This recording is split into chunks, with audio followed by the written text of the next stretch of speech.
क्या कभी आपने सुना है कि प्यार की आग किसी इंसान को राख भी कर सकती है? 2 जुलाई 1995 की रात दिल्ली की एक शांत गली में ऐसा ही हुआ। एक ऐसी घटना जिसने पूरे देश को हिलाकर रख दिया। विस्तृत कहानी।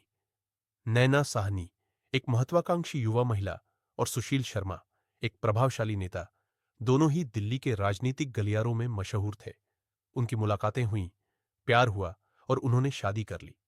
लेकिन यह रिश्ता बाहर से जितना खुशनुमा दिखता था, अंदर से उतना ही खोखला था।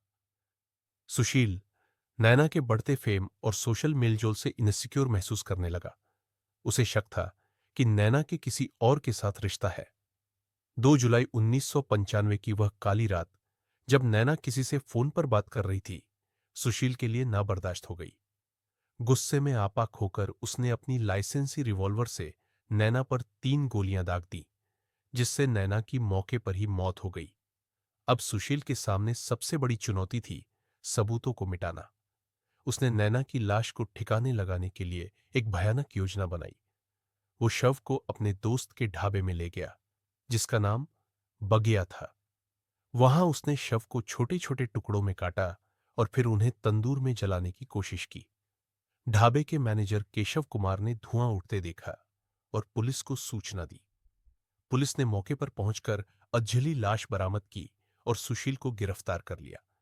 इस घटना ने न केवल नैना के परिवार को, बल्कि पूरे देश को सदमे में डाल दिया। मीडिया ने इस मामले को खूब कवरेज दी, जिससे यह घटना पूरे देश में चर्चा का मुद्दा बन गई। इस मामले में लंबी कानूनी लड़ाई चली, जिसने भारतीय न्याय प्रणाली पर भी सवाल खड़े किए।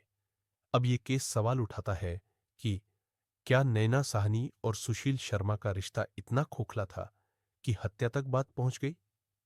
सुशील शर्मा ने लाश को तंदूर में जलाने का इतना भयानक तरीका क्यों चुना? क्या यह सिर्फ सबूत मिटाने की कोशिश थी या कुछ और? क्या सुशील शर्मा का दोस्त, जिसने ढाबे का तंदूर इस्तेमाल करने दिया, पूरी तरह से अनजान था? क्या इस मामले में कोई और भी शामिल था, जिसका पता कभी नहीं चल पाया?